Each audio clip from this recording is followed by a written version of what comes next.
En este informe de Historia Piquense vamos a hablar justamente del que es uno de los lugares más emblemáticos que tiene la ciudad de General Pico, como es la estación ferroviaria, que no estaba al momento de la fundación del pueblo aquel 11 de noviembre de 1905. ¿Es así, Cristian? ¿Qué tal? ¿Cómo te va? Buen día, Jolo, ¿cómo estás? Sí, es así, tal cual. Visto como lo vemos ahora, no estaba. No, esto no era así para nada, esto no era así para nada. Esta estación tuvo varias modificaciones.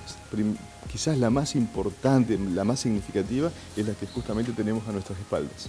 Esta parte de encomiendas no existía, esta parte de encomiendas se hizo alrededor de los años finales de los 30, principios de los 40. La estación terminaba justamente en esa pared.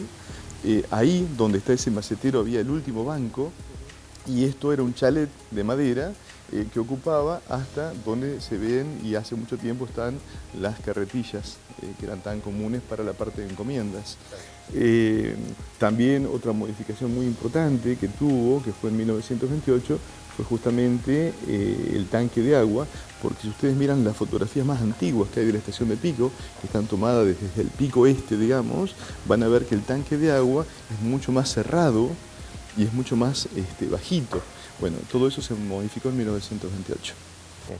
Esta estación no tiene que estar en este lugar, sino que tiene que estar un poco más lejos de la ciudad, ¿no? Bueno, ese es un tema precioso. Ese es el tema que me ocupa y que me desvela.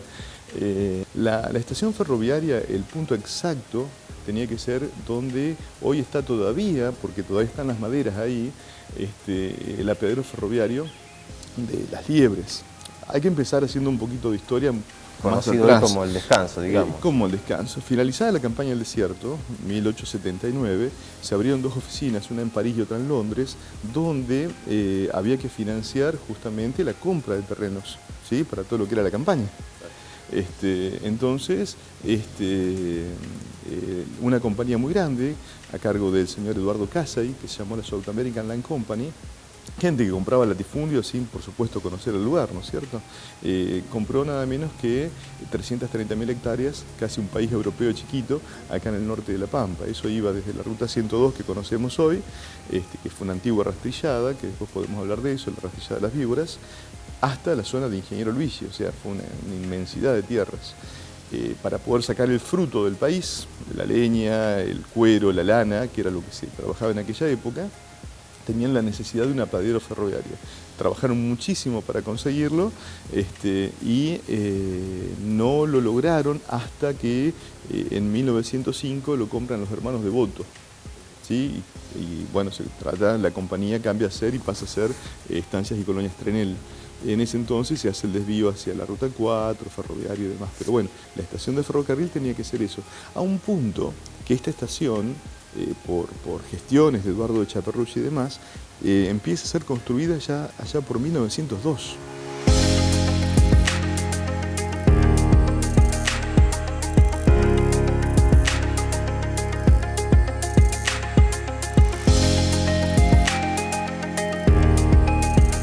Eduardo de Chaperruch, ya allá por 1902, hacían lobby ya en aquella época, ¿no? Con don Remigio González Moreno, quien vivía en General Villegas, o el gen de General Villegas, quien tenía campo acá en la zona de Meridiano Quinto, lo que hoy conocemos como el pueblo de González Moreno. Tratan de traer el ferrocarril por acá y hacer esta estación de ferrocarril. Pero el ferrocarril Pacífico decía que era inviable traerlo por acá, porque si vos trazás una línea directa entre lo que es la estación Catriló a Huinca-Renancó, cuando ellos pretendían llevar el ferrocarril desde Bahía Blanca hacia el Pacífico, ¿sí? Tenían que pasar por acá, el lugar exacto para que se hiciera la nueva localidad era en el Metileo. El Metileo, hay distintas acepciones con respecto a qué significa la palabra Metileo. Para Eliseo Tello, un indigenista que habla mucho de la toponimia pampeana, dice 4 ratones o 4 ríos.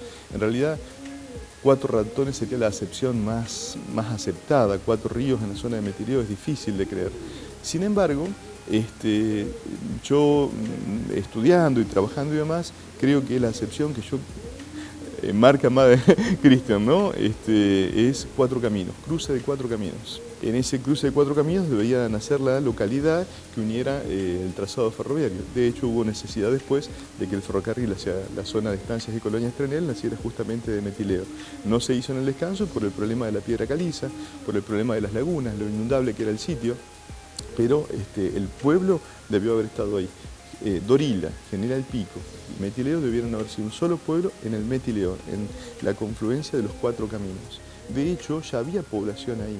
La población ahí, yo tengo un censo de 1895 firmado por el señor Juan Lavaronía, que habla de que había 1.500 personas.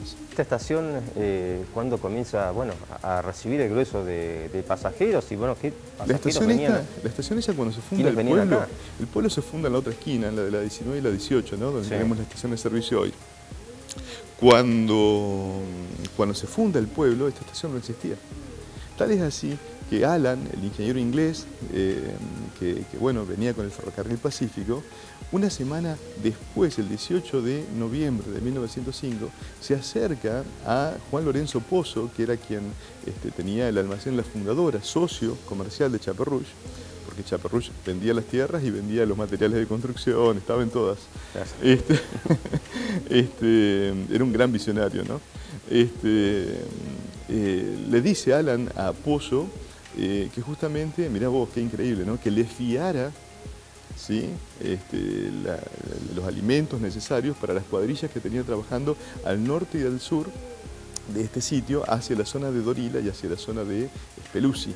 Ahí se rompe uno de los mitos grandes con respecto a si la estación de Carlsberg es más antigua o no que la de Pico.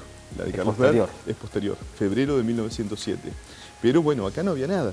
Y él le dice, Alan, a Pozo, que era inviable que el cruce ferroviario se diera acá y que tenía que necesariamente ser donde hoy conocemos el Descanso, el lugar donde tenían planificado ser el pueblo antes, ¿no?